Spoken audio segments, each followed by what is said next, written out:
él es argentino, pero lleva viviendo, nos contaba antes, 6 años en Venezuela y presenta este libro.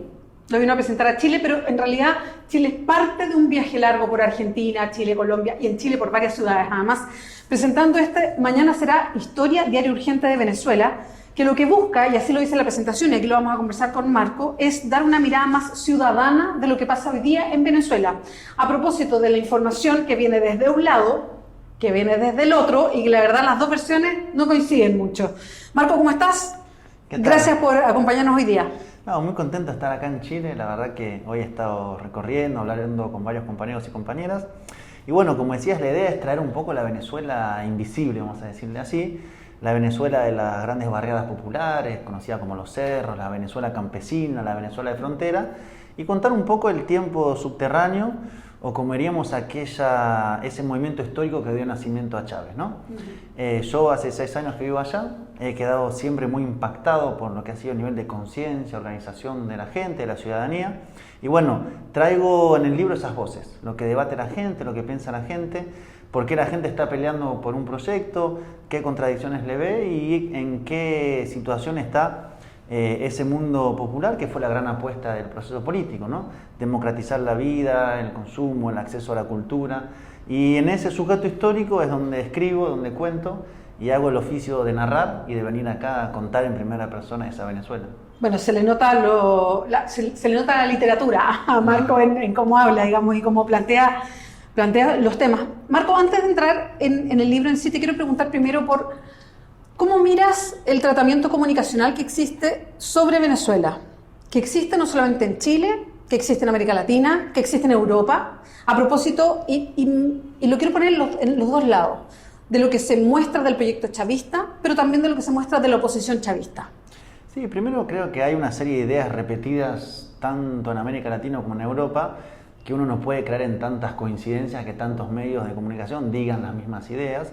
Yo creo que hay una coordinación para plantear una serie de ideas fuerzas sobre Venezuela, una coordinación entre los grandes medios comunicacionales de cada país, pienso en Argentina, pienso en La Nación o Clarín, por ejemplo, y que a su vez tiene una base en las grandes agencias internacionales de noticias que están en Venezuela, que son las que producen esas informaciones.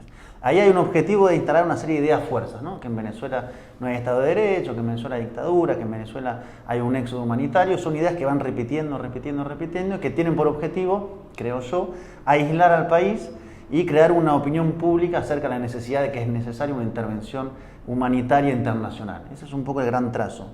Y por parte del chavismo, por así decirlo, el chavismo son muchos chavismos también, hay en la mirada del gobierno una defensa del gobierno como gobierno, del intento de mostrar que no estamos frente a un éxodo, sino frente a una migración económica, que han habido elecciones democráticas, hay un presidente libremente electo, y hay como dos grandes relatos que se instalan.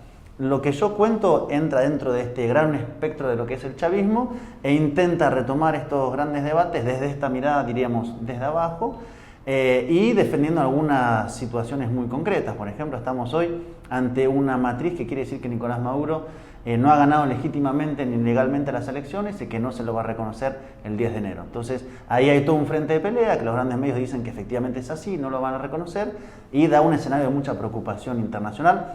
Entonces la idea es agarrar esos grandes acontecimientos, ponerlos en la mirada que yo creo que es la que efectivamente es, que hubo una elección limpia, libre, cómo la debatió la gente, qué ideas tuvo al respecto, por qué ganó Maduro. Digo, si uno descarta la hipótesis del fraude, bueno, ¿por qué logró una victoria? ¿Cuál fue el debate político en Venezuela? ¿Por qué la gente decidió apoyar en ese contexto? Y un poco desmontar las grandes matrices sobre Venezuela desde un discurso construido desde abajo y no retomando necesariamente el argumento oficial, por así decirlo.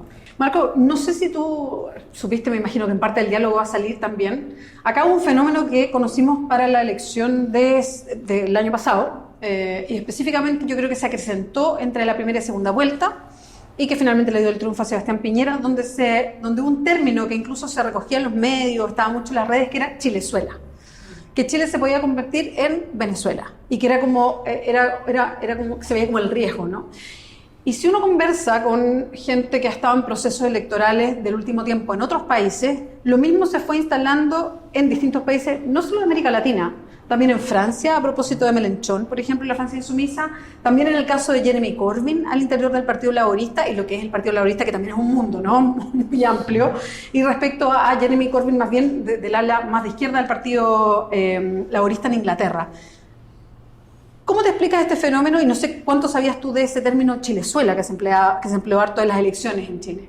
Sí, lo conocía y ahora estuve en Argentina y, por ejemplo, mucha gente te dice, íbamos a ser como Venezuela si no ganaba Macri.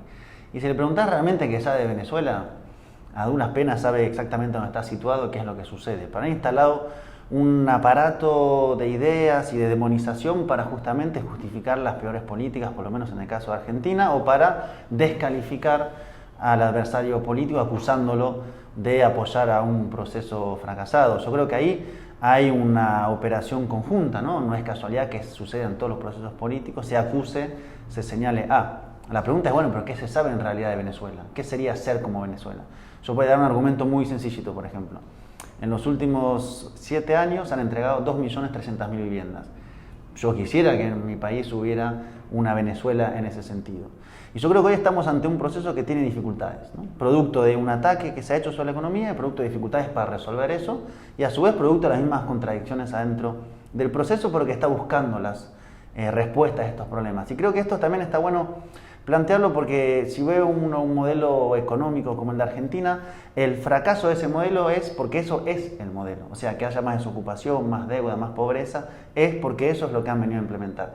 La dificultad que tenemos hoy en Venezuela es producto de no haber logrado encontrar las respuestas a una serie de actos de sabotaje, más problemas internos en las filas del chavismo, que da un proceso que está buscando la forma de solucionar ese problema. Creo que es necesario situarlo ahí, porque hay todo un debate acerca de por qué está pasando lo que pasa en Venezuela. Por ejemplo, Donald Trump, que está amenazando con intervenir militarmente, dice, bueno, eso es el socialismo que fracasó.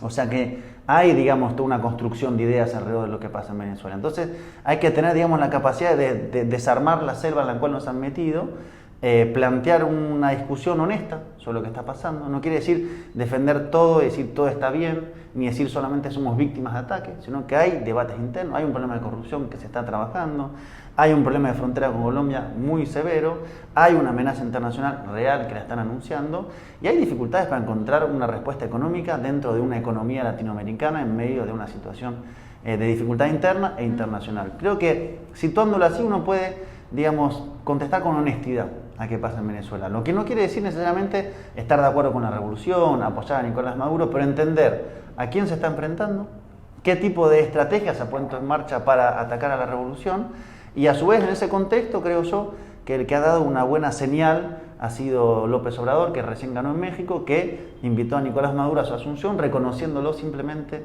entre comillas, como presidente, lo que en este contexto ya es un gran paso, porque a partir del 10 de enero ya no se lo va a reconocer, y esto va a significar el nivel más elevado de aislamiento, de ataque económico, ¿no? Y eso es una situación que va a agravar todavía más lo que sucede.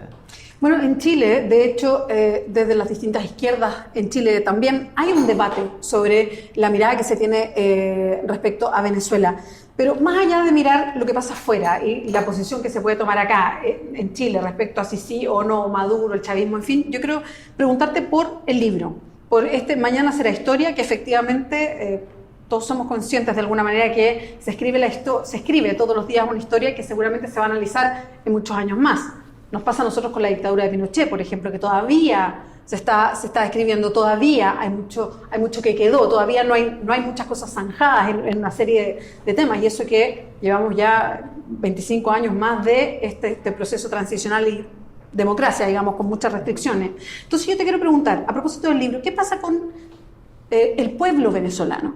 ¿Qué pasa con la gente y lo que hoy día vive Venezuela, ya más allá de las caricaturas, de las posiciones políticas, de la misma discusión interna que el caso de Venezuela provoca fuera de la frontera de Venezuela?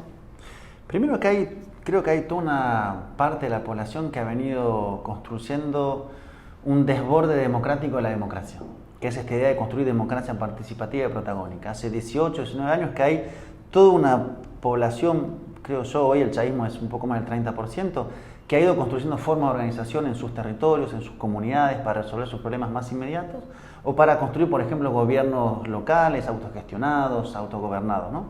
Hay, si se quiere, una experiencia muy profunda que también tiene que ver con la identidad. La gente es chavista más allá de una dificultad económica, más allá de que pueda estar en desacuerdo con el gobierno o descontento con un intendente o un gobernador. Hay una identidad política muy fuerte de un sector de la población que generalmente es una situación muy clasista, digamos. Cuando uno va a un barrio, cuanto más humilde, más chavista es la gente y más organizada está. Ahí tenemos un primer nivel muy grande de un sujeto histórico que está dispuesto a pelear, a resistir, a aguantar las dificultades económicas, donde además es sobre todo ahí donde recae este momento de crisis económica construida como una estrategia. A su vez hay una parte de la población que yo diría que no cree ni en el gobierno ni en la oposición. Yo he conocido gente que está que ya se distancia de todo, que pasa de repente en los países cuando están en momentos de crisis. Exactamente. Dice, bueno, el gobierno no encuentra la solución, indudablemente no puede, pero la oposición es peor. Por lo tanto, yo veo cómo resuelvo mis cosas, me voy del país a mandar remesas, hago una economía de frontera, manejo un taxi, lo que fuera, pero me alejo de la política. Y luego hay lo que se llama la base más sólida de la derecha, que es una base muy clasista también, ¿no? Así como la base del chavismo es eminentemente popular, la base social dura de la oposición es eminentemente de clase alta, media alta, y eso también ha dado siempre un corte muy de clase al tema venezolano, que incluso se expresa en la ciudad, ¿no? La zona del este de Caracas, que es la zona adinerada, es la base social mayoritaria de la derecha, y la zona del oeste es la zona mayoritaria del chavismo. Y después está la zona rural, ¿no? El campesinado, las comunidades indígenas, los afrodescendientes, pescadores, que era todo un sujeto que nunca había tenido experiencia de participación, de inclusión, de construcción, de aparecer en la escena pública y que vio en el chavismo, en la experiencia, una oportunidad para construir un nuevo destino, ¿no? Digamos, ¿a qué está condenada una persona que nace en la pobreza en un campo venezolano? A seguir siendo pobre. En el chavismo le dieron la oportunidad de construir sus respuestas. Chávez le decía, creen gobierno, gobiernense, nosotros los vamos a acompañar. Y se rompió un destino marcado para las clases humildes de nuestros países y se puso la posibilidad de construir otro. Y la gente pelea eso, ¿no? Cuando uno viene de tan lejos, ha podido mejorar no solamente en lo material, sino en lo simbólico, en lo político, en lo cultural. Bueno, pelea lo que ha tenido y pelea para encontrar adentro del chavismo la respuesta al chavismo. Yo creo que estamos ante un proceso que quiere borrar todo lo que ha hecho el chavismo.